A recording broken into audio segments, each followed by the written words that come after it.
Hello and welcome back. Thanks for listening to episode 1, assuming you did. Hope you enjoyed however much of it you got through, and hope it encouraged you to go see some interesting films. So for Spooktober, I saw Rec 2, which is the sequel to Rec. Rec is in record. And I thought I'd talk about Rec 1 as well, since it's the good one and the one I really like. And Rec 2 is decent, but I think quite a drop-off. Rec 1 I consider essential viewing. We're also going to talk about Angst. So Rec is a Spanish found footage horror film I've talked about a fair bit. I posted a reel. I think it's my most recent reel was on Rec 1, as I shall refer to it, Rec 1. And I did an Instagram post last year. I had given it a 9. Looking back on it, that's probably a little generous. It's probably like a strong 8. But like I really vibe with this film. I really appreciate what it's going for. So it's a Spanish found footage horror film. And off the bat, found footage is a bit of a messy genre. There's a lot of misses in it as a kind of subgenre or gimmick, if you will. The idea with found footage is to lend a kind of, it's supposed to feel very, very real because the gimmick is always that someone in this group of friends was recording it all. So it's always shot on a grainy camcorder.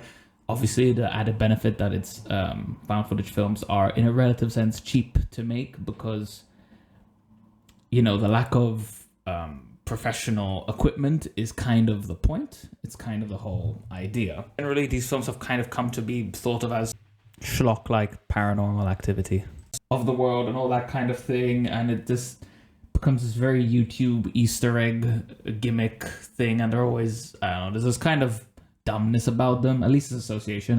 Honestly, I can't tell you if I've seen that many of these. Like, I haven't actually seen Paranormal Activity, which is one of the modern, I'm not going to say classic, but one of the, big names in this genre, I guess. I haven't seen The Blair Witch Project, which is like the film for found footage horror films. I am going to see it this month. I do know about the Blair Witch Project is that it's a film that at the time it came out, a lot of people thought it was real. They thought it was like a real, real events, almost kind of like a snuff film sort of thing. Came out in 1999. The media landscape was very different back then. Obviously, watching it now, it's definitely going to be one of those where, like, I'm not going to believe it's real because I'm not some idiot who was alive in 1990 when I was born in 1999. Anyway, so I don't expect it to land, but I am very curious about it and, like, the influence that it has. Rec is a film that does the found footage gimmick right, and it does it smart. So let's talk about it. The basic plot to begin with. So you come into our main characters, basically the TV presenter Angela, who is like the star of the show, and the cameraman Pablo, who like basically has not a whole lot in the way of personality, and you never see him because the entire film is basically shot from his POV. Since he's the cameraman and it's a found footage film, it's just the feed of his camera, which in a way though makes him your audience insert. Right, that's the ideal thing about shooting something entirely in POV, is that it feels very immersive because everything that you're being shown just feels like you're seeing it with your own eyes. I don't have to explain how first person works. It also makes the film have a very video game kind of, like a horror video game kind of feel, and I mean that as a compliment in the best possible sense. Anyway, they have this late night show they shoot called While You're Sleeping, and it basically looks at the city they're in, which is Barcelona, at night, just what's going on at night. This episode, Angela, the TV presenter, and Pablo, the cameraman, they're going to a fire station to hang out with some firemen on their night shift. And the film stays here a little bit. The build up for this film is quite patient. You just hang out with these dudes for a bit. They're playing basketball. They're sleeping. Then they get an emergency call. You see them slide down the pole, which is cool. Always thought that was a cool thing that, Fireman Sam, when he did that, I was, cheering as a little 6-year-old. Anyway, so the presenter, Angela and Pablo, they accompany 2 of the firemen, Alex and Manu, to this apartment building. And it all feels relatively routine.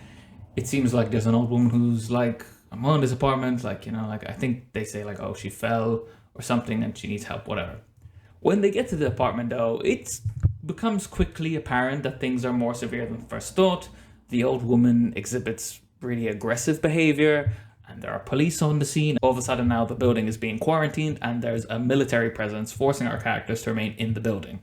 And now the residents of the building all come into play. Obviously there's this general panic and lots of angry people who are locked inside in this dangerous building and don't know what's going on. I haven't quite decided how spoilery I'm going for with this podcast. I'm not going to say anything that happens. I'm not going to say too much that happens in this film. It is a horror film about infection, so use your imagination. I imagine you can see where this is going. Things get a bit feral, I'll say that. The situation spirals out of control, of course, and the film slowly turns into this nightmare played out in claustrophobic apartments and this spiraling staircase. I've called it spiraling. I have some doubt about how true. Do you call when a staircase is like spiraling, but it's also like, you know, an apartment block, it's like a square, so it's a square spiral. Do you not call that a spiral? Answer in the comments below. So the name of the game with this film is hyperrealism. I mentioned in the last episode when I talked about Fred's how I think realism as a goal, as this kind of logocentric objective and barometer by which to measure the value of media and art, can be really boring. And I think this kind of endless striving for it, even you see it in video games, or like this obsession over like realistic graphics and resolution, can be very lame and uninteresting. But when it's chosen as a goal and it matches the story you're trying to tell, it can be very, very compelling, especially if it's done well. I think this film was quite a technical achievement. They made it on a budget of $2 million, which is actually a bit more than I expected, to be completely honest. A pretty good success. It made $32 million at the box office.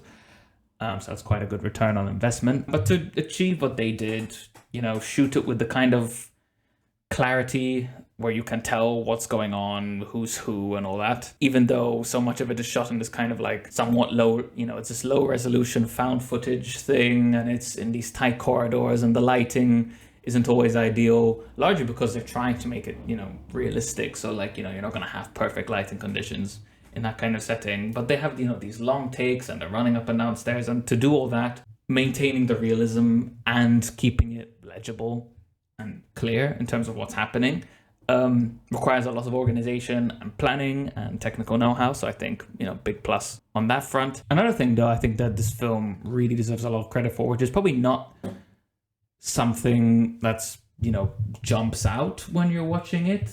It's not the most obvious thing about the experience because, you know, it's not Shakespeare or anything. But I really appreciate the writing in this film, the character writing, how they give the characters believable attachments, how everyone, you know, all the members of the apartment blocks, they all get at least one trait and a conflict. You're talking about employing very sound, basic writing principles and multiple layers of conflict. There is this visceral, physical survival element, most centrally, obviously, but also then you have the interpersonal dynamics of everyone within the building, and then the wider conflict with society, with the faceless men who are forcing them to remain inside the building, but then also the, you know, agents of the institutions who are inside the building with them. The policeman serves as a kind of figure of the institutions that are keeping them in the dark.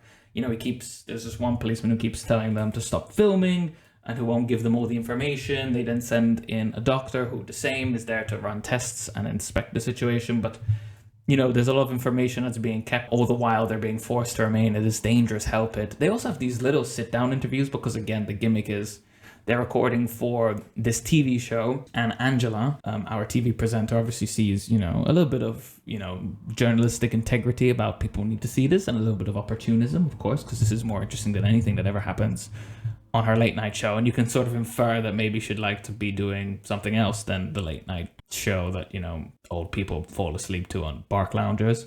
And they do these little sit down interviews, and like I remember there's this one character, I saw this a year ago, so, you know, forgive the memory.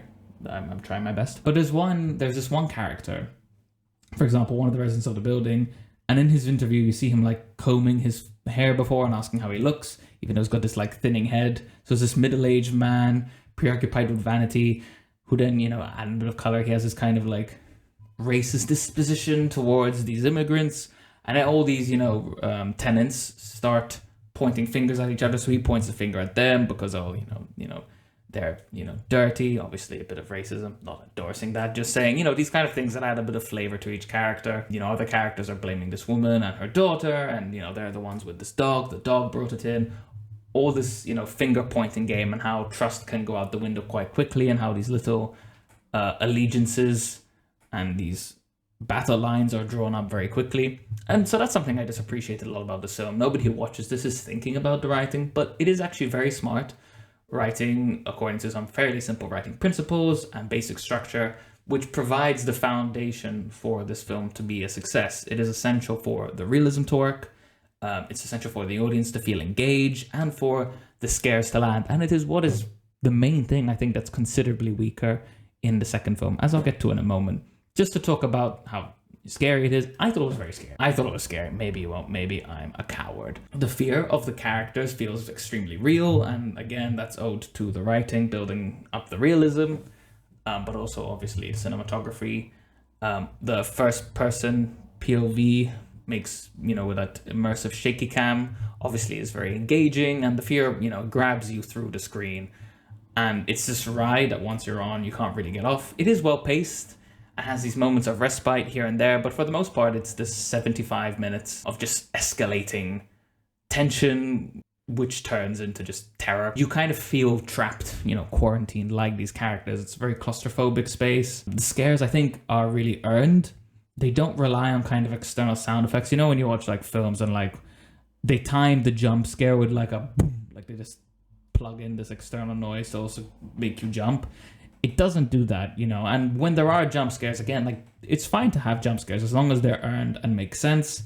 Like I said, it feels a bit like a horror video game since it's all shot in this shaky cameraman's POV, which adds to the immersion, but also obviously like jump scares work because, something's in front of the camera and it feels like it's right in front of you. I can't help but feel like I probably would have ditched the camera at some point if I was the camera guy, like in the situation. I feel like, at some point, prioritize.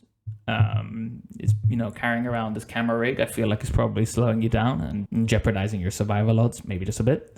But they do have a good justification for the gimmick. Another thing which is I really appreciate is like found footage can sometimes kind of have this feeling of, well, that's convenient that they were filming that, or like, they'll have a reason to be filming, but it's such an eye roll reason. But in this film, there's always like a reason to be holding the camera. First, they set up this TV show gimmick, and then it's believable that once they're there, and as journalists, that they want to, let's record this. And there's this ongoing tension between them and the policeman to stop recording it, to keep the information, and to keep, what's happening under wraps. And so they build a tension around it.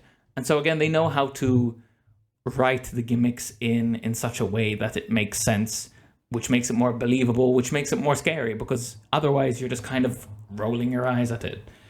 And yeah, it's just 75 minutes of a gradual adrenaline spikeage. I watched this, as I've said before, alone, in the dark, in my room, on my laptop, headphones on. And I think that's really the best way to watch this. I feel like watching this on TV or even in a cinema or with people, I think it can take the edge off for the kind of thing it is. I think it should kind of feel like, oh, you found something on like Live Leak or the dark web or something, and you shouldn't be looking at this. And that kind of solitary experience of it, I think, really adds. It's the same as when you people say, oh, if you want to play a horror game, then play alone, turn all the lights off, and let yourself get actually kind of spooked. And I think it's the kind of thing that is to watch like that. Maybe it's because I watched Rec 2 differently and it didn't hit the same way, that I also feel more confident in this opinion, which I had before, but now I'm like, yeah, no, I definitely think so. Rec 2, the sequel. So the story is a lot more kind of cliched, and it feels like they're less concerned with writing principles, about giving, fleshing out each character in such a way that we understand them, become invested in them, we're interested in their conflicts. And instead it's kind of preoccupied with this franchise building. There's 4 of these films, and apparently Rec 2 is the last one that's decent. Rec 3 and 4 apparently suck. No idea if I've ever watched them.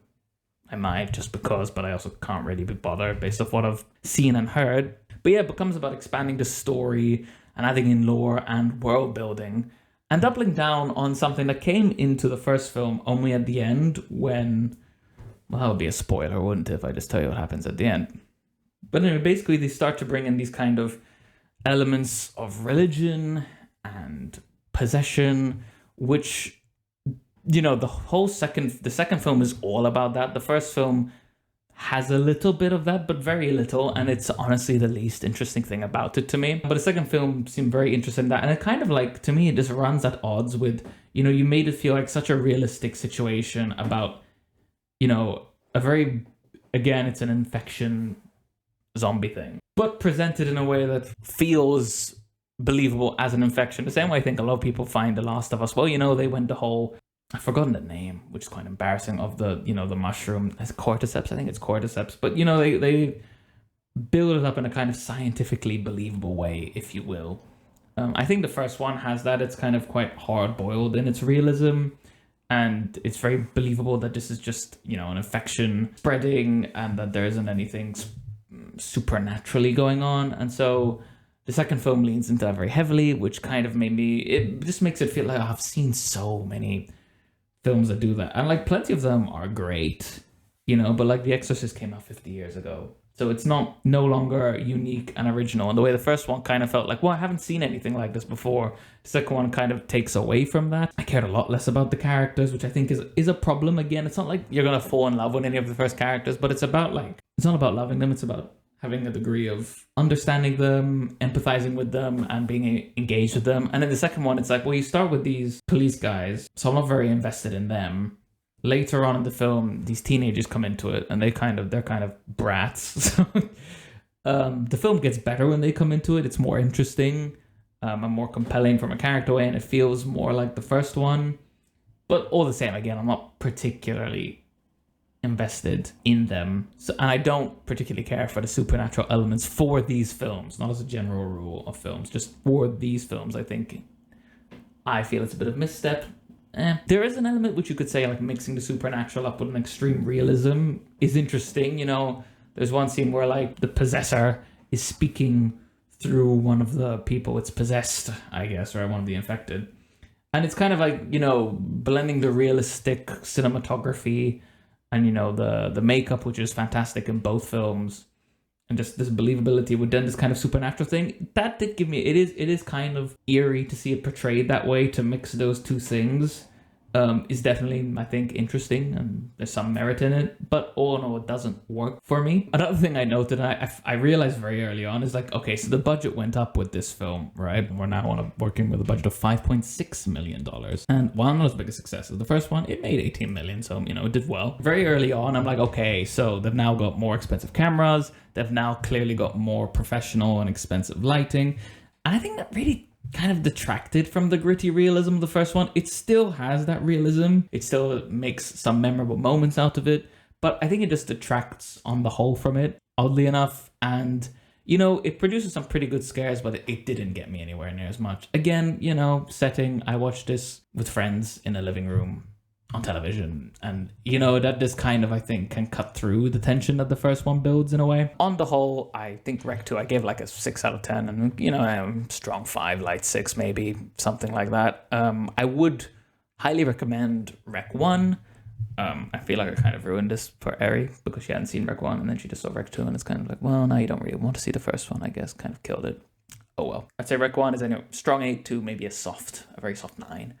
I would probably put it at, and I consider that quasi-essential. I wouldn't say essential, but it's part of my personal canon. It's part of my personal. I would definitely watch these films. Rec 2. If you see the first one, like it. If you fancy the second one, you'll get more of what you liked in the first one. Like, that is there. So if you're just looking for, horrors generally, sure. Otherwise, I think it's quite skippable. Rec 3, 4, stay tuned, maybe I'll watch them. I hear that they suck, so we'll see. Next film I'm going to talk about is an Austrian horror film, thought it was German, apologies, called Angst. It's directed by Gerald Karl, who co-wrote the screenplay with the cinematographer and editor Zbigniew Rybinski. I tried. So the basic premise of this film is it follows what you'd, I guess, call a psychopath serial killer. And in fact, he is credited, I checked, this character is credited as the psychopath. He has no name. That's all he is. You see him get released from prison. He's recently been released from prison after 10 years in there, also for murder. And immediately, here I go killing again. That's his thing. He gets out and straight away, it's all he's on. So you get a bit of a introduction to this character. This is kind of faux documentary bit at the start where you get a bit of his, background life being narrated as you see sort of like little, these stills, like almost like home photos kind of thing, but obviously a lot darker because he has a very dark and grim upbringing, and which this turns into a life of crime where he spends more time in prison than out of prison, and he has these insatiable, murderous desires, that motivate him entirely. He cannot really think about anything else at all. And so first you get this little narration and introduction to the character, follow this character on the initial crime that lands him in jail for 10 years. Then you get this little background, home video, faux documentary narration bit, giving you a little insight into him. And then you're taken to him being released from prison 10 years later. And you follow him around on the day after he was released from prison, where he just immediately goes about, how am I going to kill again? Right? Sounds very lighthearted, I know. And while you see this pathetic and incompetent, frankly, murderer kind of traipse about looking for someone, looking for a victim, you also have a narration of his internal monologue. Basically, you're privileged to hear all the thoughts going through his head as all these things are happening. I'm not going to say too much about the plot because I've basically set it up. And there isn't a whole lot to say about the plot. This film is 83 minutes long. So again, another short film. In this case, you will feel every one of those 83 minutes. I'm glad it wasn't longer. It would have been tough to endure any more of it. I was glad when it was over. I'm more interested in talking about the film language and the cinematography and the ideas and how it seeks to express them. So the psychopath we have, what's intriguing about it to me is that he isn't some brilliant criminal. In fact, he gets caught every time, almost immediately. He says himself he spent more time behind bars than in what I guess you'd call the real world. And this incompetence is reflected in his behavior. We are used to, in films, seeing serial killers portrayed as kind of confident, powerful, competent, dominant, sometimes even with a little cheeky sense of humor, and usually in control. Obviously, this varies from film to film. They don't have all these traits, but, it's kind of like a language game thing where they'll have a number of them, right? I think, Saw is maybe like the touchstone for this archetype, if you will. But, there's a lot of them, and this is kind of a thing that you're used to portraying, and the killer will sadistically stalk their prey. And what's frightening about them is how cold, but again, there's always this kind of competence about them. They've had time to get good at this. They've thought of everything. They can set up these elaborate traps, and they're difficult to catch. And this guy is like the complete opposite. Like, he's a buffoon. He's incompetent. He can't embody any kind of powerful physicality. He's constantly, there's this kind of queasy paleness about his pallor, and he's got this kind of tightness in his shoulders. He always looks slightly underdressed and a bit cold. It made me think of this film I watched by a director called Alan Clark, and it's a short film called Elephant. And then just reading about this director, a critic called David Thompson said that this director really grasped the metaphor of cramped space in walking. I know this is very tedious and nerdy, but I found this very interesting. Finding that kind of like, what a kind of tense and anxious experience just walking can be, depending on the story. And this film has a lot of that. It's a lot of footsteps, and it's cramped, anxious, and uncomfortable feeling that is felt in how he walks, how he expresses it physically, and those tight shoulders. And so this film reverses this dynamic. Our murderer, the psychopath, he is naked, and if not literally naked, but naked and afraid. It's a very realized, actualized portrait of a frantic, feral, somewhat beastly man who is equal parts monstrous and pathetic, just going about his day the only way he seems capable of. It's really quite a chaotic and anxiety-inducing existence that he leads. At times, dare I say, almost a little bit comical. It's not funny in any way. It's just like his incompetence. There's this one car crash scene, which I just thought was kind of hilarious just for how preposterous it was and how ridiculous this character is. And, he leaves prison for the first time in 10 years, and it's immediately like, he's going to do the same thing again. Like, there is something kind of in a twisted, dark, funny about that. Not funny, haha. I'm normal, don't worry. And I think how this film reverses the dynamic is best captured in this shot, which I'm going to show. And basically, in this shot, you see the killer, knife in hand, hiding from his prey, from the victims. Which is kind of, it's a kind of shot that you're used to seeing where the victim is like hiding, tense, anxious, afraid from the predator stalking them. And in this case, reversing that really, I think, captures what this film is about and what's ultimately great about it.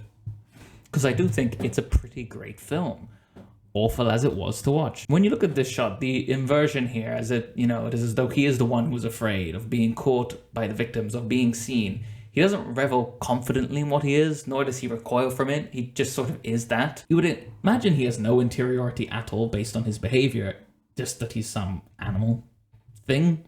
If we didn't get the internal monologue, a little poisoned window into this horrible psyche, which is just like a muddled hodgepodge of nonsense sadism, kind of posing as calculated action and self-insight.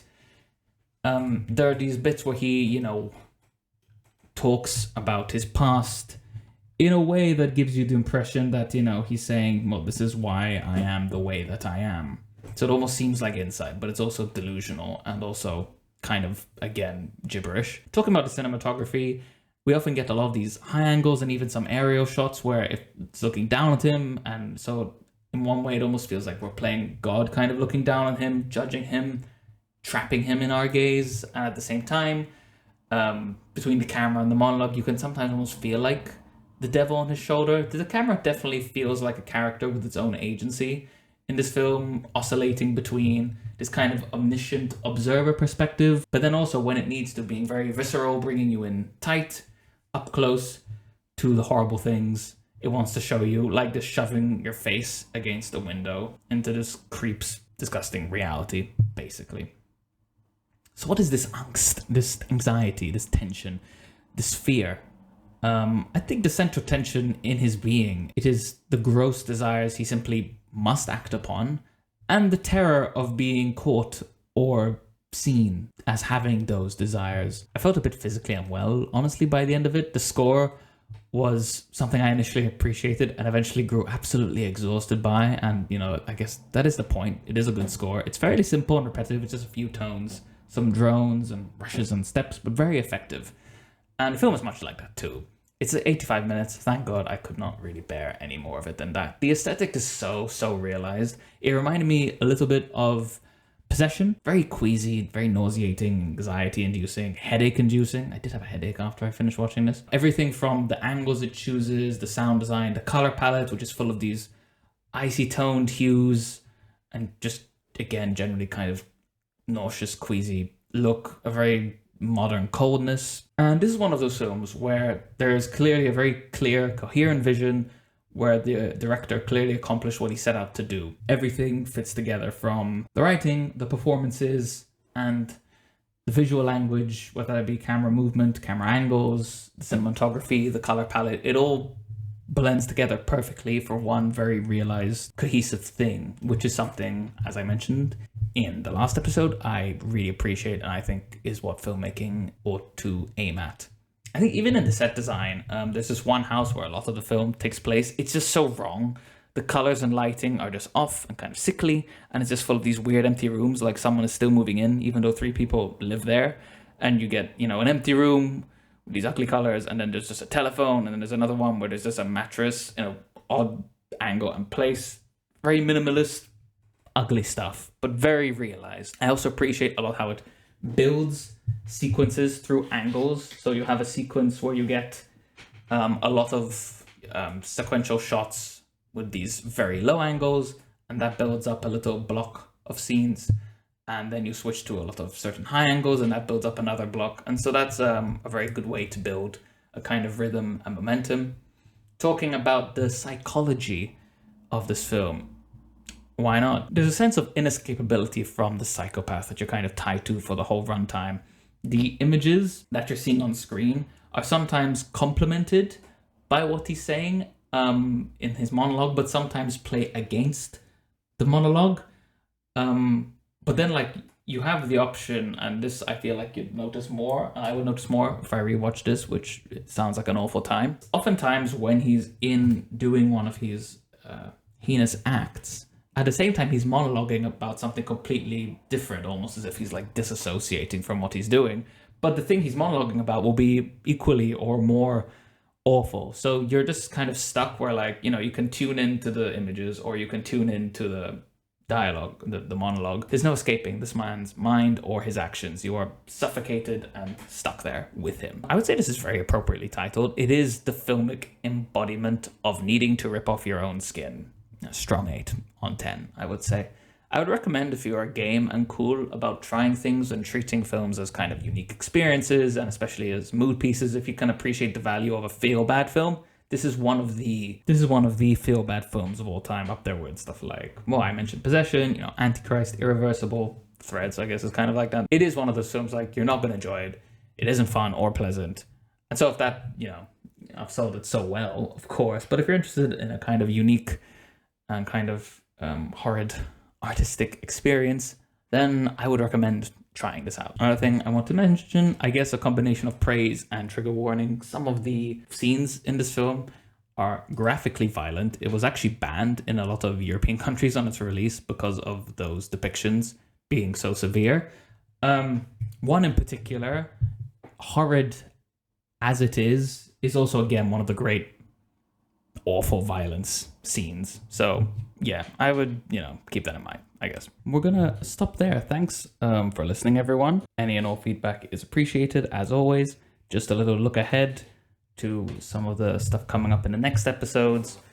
I really want to talk about Cure, which is a film I just watched by Kiyoshi Kurosawa, who also directed Pulse, which is a film I was really huge on last year. And I might make that a one director special, which more of a deep dive into his work. Might also throw in another horror he's directed called Retribution. I'm looking into adding a bit more formatting and structure into these episodes, trying some different things out. I want to try and do sometimes a deep dive where it will be a big research project on a specific film. One thing for sure, next episode will start with a slight deviation from Spooktober. I saw Megalopolis this week, the newest film from Francis Ford Coppola, the legendary director and pothead behind films like The Godfather and Apocalypse Now. And it was a mess, a beautiful disaster that some people will insist is good, and I can't quite bring myself to call bad, but it is not, I think, good. It isn't cogent or coherent at any point, but a really fascinating film in a lot of ways. So I kind of want to do a good chunk, at least, of an episode on that. And I want to follow that with some more research into the production of it all, because I think it's just one of these films that will kind of live in a kind of infamy for just being a weird, beautiful mess disaster piece. So we'll start with that, but then of course we'll go back to the spookings. On plans of films I want to talk about, I want to do a Twilight episode, but I saw the first one. I think I should see the other ones, and I could do a Twilight jumbo episode where I stand for Twilight, possibly. We'll find out. I intend on doing a Hereditary Midsummer double, but that entails watching Midsummer, which I've been meaning to do. I'm rewatching Midsummer, which I've been meaning to do, but keeps getting delayed. So there'll be a Hereditary Midsummer double. Thought about, I could watch Beau is Afraid again, technically a horror, and could make it a Ari Aster special. So might do something like that. Just a little look ahead at what the next few episodes might be. Really appreciate anyone who's taking the time to listen to these. Hope you get something out of it. And that's all. Thanks and bye. Also, anyone who's interested in, because this is something that's been brought to my attention, if anyone wants to hop on and have a little chat, you can pick a film and we can talk about that. You know how to reach me. We could definitely do that. Sounds like fun.